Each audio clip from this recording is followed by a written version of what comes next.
Или меньше. Ой, меньше, наверное. Ну, и 10, может быть.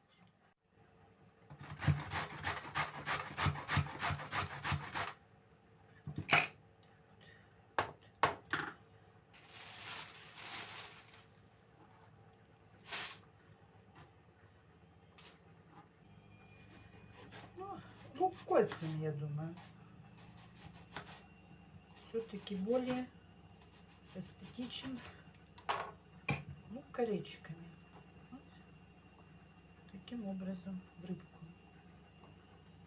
Более эстетично. Луково-морковная подушка. Сейчас это сверху. При запекании подушка пойдет вниз.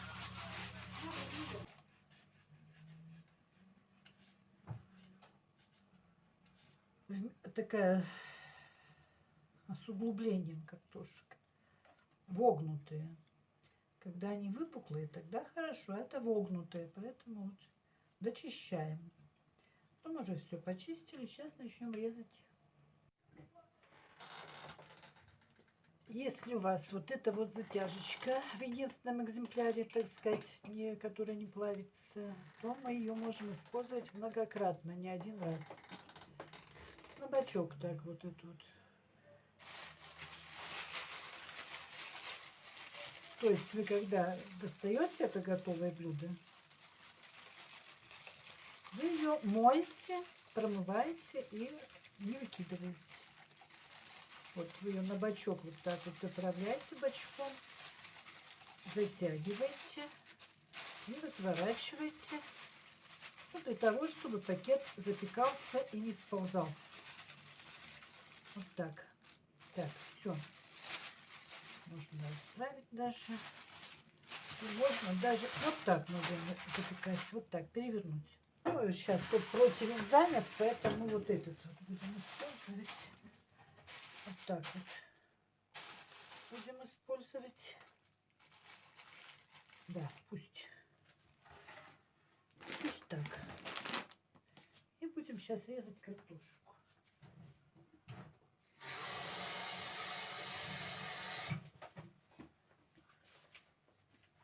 Хотя этот противень, он используется для чего? Для того, как поддон.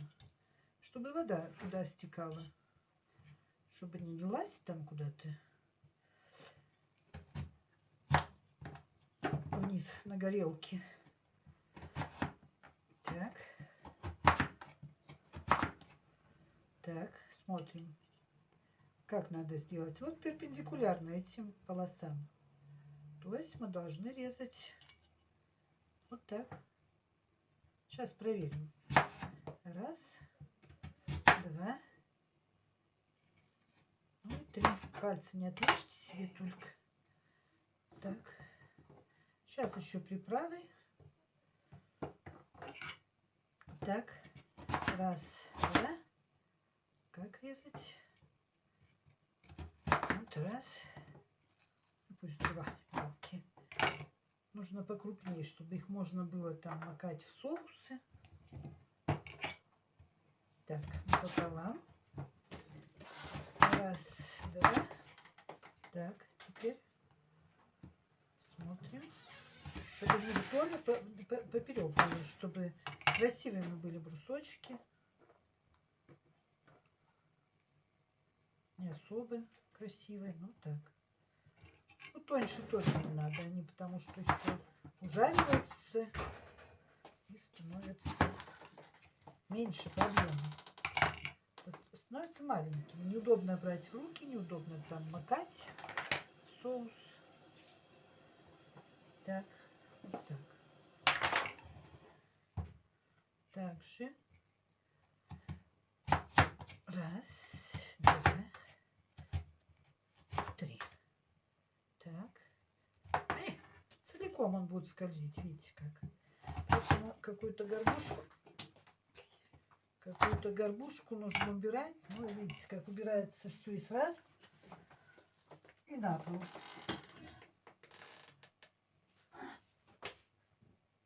Все сразу и на пол убирается. Дальше все моем. Постоянно все моем. все постоянно моем. Так, смотрим, нет ли каких тут включений. Так, раз, два. Ну, бывают такие большие эти картошины, что неудобно резать. Такое бывает. Выскакивают, скользят, тем более тут где-то масляное. Чего-то может быть. Ну, видите, как это, дощечка, скорее всего, скользит. Она еще такая не старая, новенькая. Вот видите, если есть не прочищенные места, вот ножичком, так раз, выкидываем, раз, так, почистим. Не совсем тщательно, это иногда бывает заметно только после того, как помоешь картошку. Это в пятерочке в свое время были на как бы распродаже даже. Была распродажа, тогда я даже брала, я не помню даже зачем это я и как это я. Я там по-моему, брала все подряд, что распродавалось. Не знаю для чего даже. Я не думаю, чтобы я знала, что этим делать. Вот. Ну, выяснилось, что вот такая полезная вещь. Еще и на распродаже. Значит, не все знают, что ей делать с этой вещью, если она на распродажах оказалась. Вот, прекрасный ножичек кулинарный. Так, ну я все-таки люблю в картошке привкус лука. Поэтому чуть-чуть покрошу лука. Так, покрошу лука. И все-таки свежего чеснока. Свежий чеснок есть. Обычно, когда что там, 2 головки или труд на мелкой терке, на небольшой, для чего существуют маленькие терочки. Вот потереть так. Ну, это если он у меня уже немножечко даже подзавял тут, подсушил все. Или вчера. Когда я готовила, скажите. А пока ждете духовку, можете докушать старый винегрет. Угу. Вообще, старый надо докушивать все. Еще много всего. Вот и готово. Рыбка-картошечка варено-парено. Все. На сегодня все. Всем пока. Всем готовить, кушать. Всего хорошего. Здравствуйте, дорогие мои. Видите, что с уткой? Мы уже ее покушали. Вот она запеченная в пакетике. Вот эта штучка, которую многоразово можно помыть и оставить на всякий пожарный. Так, греча получилась отдельно без ничего. Просто подсоленая вода. Здесь с яблоками и с черносливом. Яблоки и чернослив. Но чернослив, конечно, не того качества. Даже он не совсем черный, как видно. Какой-то коричневатый. Вообще не чернослив. Поэтому качество чернослива здесь не то. Это красная цена в пятерочке не годится. Ну, тут мы уже ножичку и это крылышко, ножичку. И с этой стороны еще более прилично. В общем, замечательно. Замечательно в том смысле вкус. Вкусовые качества просто исключительные. Просто исключительно. Вот с гречи. Жиром даже не поливала. Очень много жира. Очень много. Если бы он перелился через край, то и попал на огонь на открытый. Да даже не на открытый, возможно. Где-то по краям был бы и нагрев высокий. Воспламеняется. Жир, масло воспламеняются. Вот если этот жир перетекает через края, попадает на огонь, из духовки полыхнет пламя. Соответственно, что мы делаем? Может быть, даже вот я подкладывала вот этот, но в него не натекло. С высокими бортиками. Под низ, чтобы не текло на огонь. Вот это как раз для этого и есть. Потому что если вот здесь вот через край польется, а здесь практически низкие бортики у края, уже жир,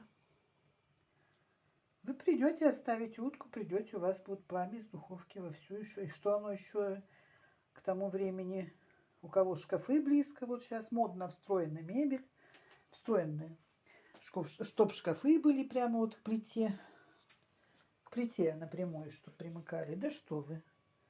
Да вы что? Сумасшедшие, что ли вы? Это такие случаи. Масло попадет туда, сюда вырвется. Здесь все вплотную. Да причем нагрев же идет. От духовки идет нагрев. Какие тут примыкания к плите могут быть? Чушь собачья какая. До поры до времени это все. Что печи русские также, вот они загораются хорошо, если снизу, например, бревна подкладывают снизу под печь. А кто-то доски подкладывает, кто-то на досках вообще печи делает. Если подложены брусья, брусы, или как они называются, бревна такие, подложены под печь, то они обязательно пересыпаются песком.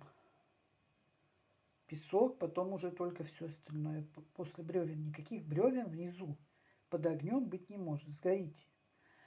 Также и у газовой плиты. Вот эти расстояния между... Это безопасность. Я не знаю, где у нас эти правила прописаны. Должны быть прописаны. Никакого примыкания к плите. Никаких здесь не может быть рядом с плитой. Ровно красиво. Потом в гробу лежать. Вот так, обгоревшему. Ну, это да. Вот жир, пожалуйста. Один из примеров. Загорелся жир, сгорела вся и кухня, и вы в том числе. Потому что утка готовится долго, вы ее оставили, забыли. А дальше что? Пошел жир на пламя. Это воспламеняется просто пламенем на всю квартиру. Водой, причем это не тушится. Жир, масло, а водой не тушится. Поэтому вот это такие выводы по утке. Вот столько очень много жира. И он мне не нужен. Я с ним не собираюсь ничего, я его как-то смою. Ну, канализация, конечно, тоже будет страдать из-за этого жира. Ну, или отдельно в пакетик, в мусор. Возможно и такое. Так, ну, в общем, вкусовые качества. Ну, греча в пятерочке, она 60 чем-то рублей, недорогая, но и не лучшая. Мне кажется, бывает, может быть, и обжаренная или какая-то такая. Наверное, та вкуснее. Покоричневее. Так, попробована ножка, крылышко. Яблочки вполне сочетаются. Даже вот сезонные вполне сочетаются с уткой. Прекрасно. Такой вкус кисло-сладкий с уточкой. И причем вкус этой самой утки, знаете, на что похож? На вот тех домашних куриц, петуха особенно, мне кажется. Ну, курица-петух, да, кролик.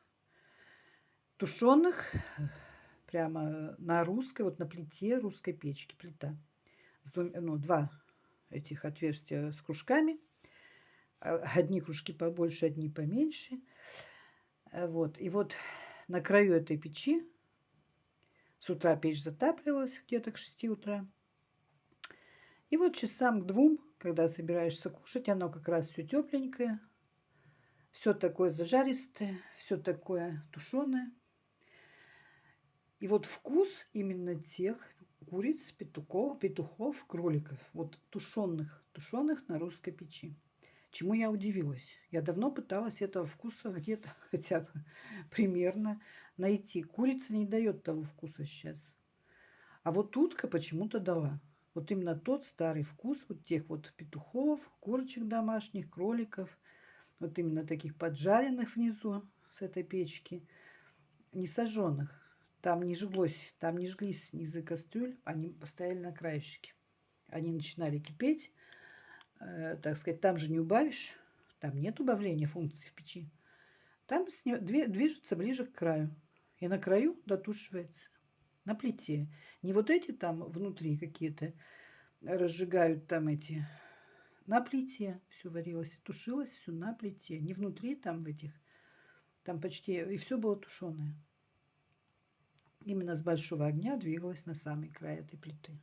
И там дотушивалась. Вот так. А сейчас смотришь блогеры, и туда засунуты шашлыки, и что-то Ай, это вообще, не умеем. А кто-то даже он и чуть не сгорел с этой печью. Так что все это надо осторожно. Мало того, угореть можно, если закрыть вот эти вот задвижки, рано угарный газ пойдет. Люди просто не просыпаются. Очень много таких случаев. Поэтому вот это вот качество запеченной утки в духовке прекрасное. Прекрасное. Яблоки сочетаются. Гречу не стало, там немного места оказалось. Немного места. Чернослив очень плохого качества. Он хоть красная цена в пятерочке, он не черный. Был бы он черный, я рассчитывала, конечно, что будет вкус черного. Нет, нет, только черный нужен. А вообще достаточно яблок. Одних яблок, если кто любит яблоки. Но мне столько не съесть яблоко. Сейчас я ее буду разделывать, чтобы брать в холодильник по частям. И чтобы удобнее было не резать каждому. Убираем в холодильничек. Ну, это чернослив, что благо, только то, что компот еще получилось сделать. Получилось сделать компотик. Яблочки, которые с наших родовых яблонь. Так, здесь вот как раз этот чернослив. Вот он вообще не черный. Здесь еще вишенок есть несколько с моих тоже. Мы поздно их собирали, поэтому птички быстрее нас. Там даже эти птички яблоки едят, целиком долбят. С яблонь даже скидывают. То соседа не трогают, а у нас мы, видно, их не гоняем. Там никто не проживает. Они это быстренько смекнули. Все яблоки съедают, вишни съедают. Даже рассаду у меня все сажали. Короче, в нашем огороде можно все делать. Ну, далеко все это, в Ярославской области. И черная смородина сюда же добавлена. Вот так. Такой компот. Вот единственное, что благо получилось. Вчера чистила коврики. Вот. И щетку, соответственно, даже вычищала все. Много все забивается туда. Вот высохло, можно убрать. Так, ну сейчас занимаюсь уткой. Занимаюсь уточкой. На улочке снежочек небольшой летит. Небольшой снежочек. Так, ну, займусь уткой. Видео придется еще частично, хвост второго видео придется добавлять. Почему-то обрезалось. Вчера 2 суток шел монтаж этого длинного видео. Ни один редактор не хотел грузить у меня. В общем, получилось не то, что я вырезала. Оставлено много. Ну, несколько раз загружалась, один раз без звука. Короче, я замучилась загружать. Пришлось делить на 2 части. В общем, очень сложно все это. Все очень сложно. Поэтому придется часть того видео опять в это включать. Там с готовой рыбой. Но я ее мало сняла, но тем не менее. Уже съедена. Утка вот сейчас разрежу по частям, тоже недолго ей. Будет мясо потом. Так, ну вот это уточка. Это грудка. 4 штуки. Это напополам разрезано. Значит, ножки уже там внизу. И вот то, что вот косточки, они как раз вот и есть с этими перепоночками. Почему-то у меня память была на то, что там перепонок много. Все эти перепоночки такие, они между вот косточками. Ну, я люблю косточки обделывать. Вот, это я в отдельную миску в холодильник, чтобы противень, чтобы... Вот металлической губочкой все почищено. Такими вот хорошо очищается, мягкими. Вот, это убираем до следующего раза. Масло было слито в мешочек. Мало того, в мешочке, в котором запекалась утка, в нем еще масла много. А оставшееся слито в мешочек и в мусорное ведро. Потому что это слишком для труб, по-моему, столько масла. Так, и здесь вот это вот то, что яблоки и чернослив, по желанию, кому нужно. Можно вообще ничем не фаршировать. И так запечется нефаршированная. Можно фаршировать картошкой. Картошка будет очень хорошо. Поэтому лучше бы была картошка, кстати говоря. Или та же греча с луком. Ну, яблоки можно, там несколько кусочков яблок. Чернослив такой не годится, есть только другой. Так, все, в принципе, все. Возможно, даже помидоры, возможно. Печеные помидоры, будки. С чем они будут сочетаться? С рисом. Печеные помидоры с рисом будут сочетаться. Если положить помидоры, картошку или помидоры, рис и внутрь. Черри даже можно. В общем, можно продумать. Есть рецепт, я их не придерживаюсь, я все по своему разумению делаю. Ну все, вот с уткой все. С уткой все. А то, что вот это можно разогревать в микроволновке, либо в обычной духовке, на сковородках, так есть. Через какое-то время можно разогреть. Вот даже пицца, пожалуйста, вот она. Тут у меня все сразу разогревается в микроволновке.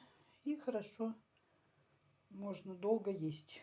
Нужно просто долго не хранить, а периодически раз разогрел, два разогрел, и оно хранится долго. Так что вот утка, такая утка. Продолжение утки на этом заканчивается. Больше пока не планирую никаких тут, по-моему. Нет планов на данный момент ни на какие съемки. Вот поэтому пока я закончу это видео, вот как раз третьей частью закончу.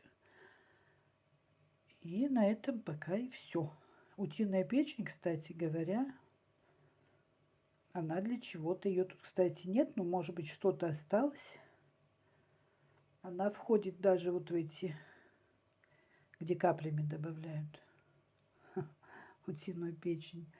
Как эти лекарства? Гомеопатические. Несколько капель утиной печени. В каком виде, не знаю, но вряд ли в вареном. То есть такая ценная вещь. Ну все, всем пока. Так, ну и традиционная тема. Лайк. Кот просто любит различные емкости, по большому и по маленькому. Для маленького лоток, для большого раковина. Ставьте лайк. Что делать? Это каждый день у нас. Тема говна. Канал говно. Назвать так канал?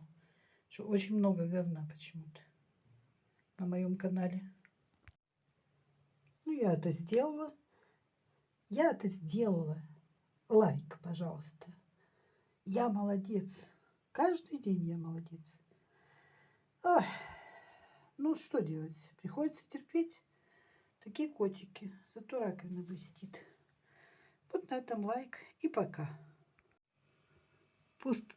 Постскриптум. Оказалось, что все это время зажимчик второй спокойно лежал под столом. Никем не тронутый. Вот теперь у меня два зажимчика. И пока что ни одного пакета. Первый, кстати, вполне можно использовать. А второй как новенький. Ну и все. Теперь точно все.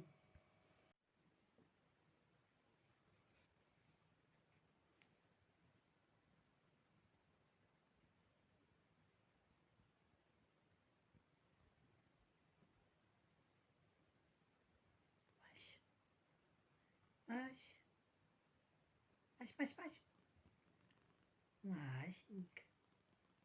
Хорошая кошечка. Масюшка.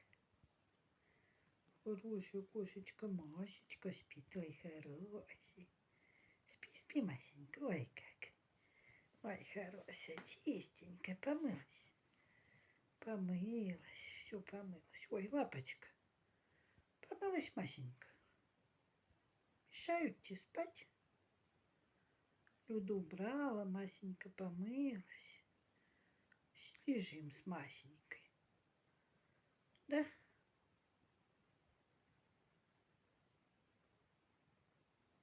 Масенька лежит. Спит кисочка. Ну, спи, помахай ручкой всем, Мася. Как Мася помахает, скажет: до свидания. Да, Мася? Как Мася скажет, до свидания всем. Масенька, хвостиком помахай. Кис-кис-кис.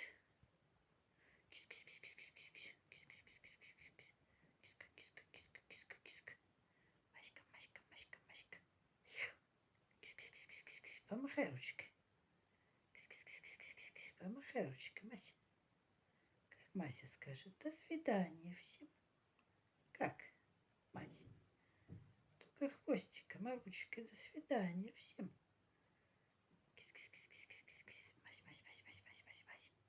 Киска, киска, киска, киска, киска, Маська, Маська, Маська, Маська. Ну, спи тогда, спи, все.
Вы слыхали, как храпят коты? Снегопад, снегопад, не мети мне на косы, не стучись в мою дверь, у ворот не кружи. Снегопад, снегопад, если женщина просит, бабье лето ее, торопить не спеши. Ну, теперь все. Все. Просто все. Лыжники, лыжники, дай-да-да-дай-да-да-да. Лыжники, лыжники, дай-да-да-дам. Да-да-да, я тебе вчера принес не букет из белых роз, не тюльпаны и не лилии. На-на-най, на-на-на-най, на-на-най, на-на-на-на. Но они такие милые. Школьники, лыжники, дай-да февральский привет. Школьники, лыжники, На. Ну, теперь точно. Все. Или приблизим снегопад. Приблизим снегопад. Снегопад, снегопад, не лети на коши, не стучись в мою дверь, у ворот не кружи. Снегопад, снегопад, если женщина просит бабье лето ее, торопить не спеши.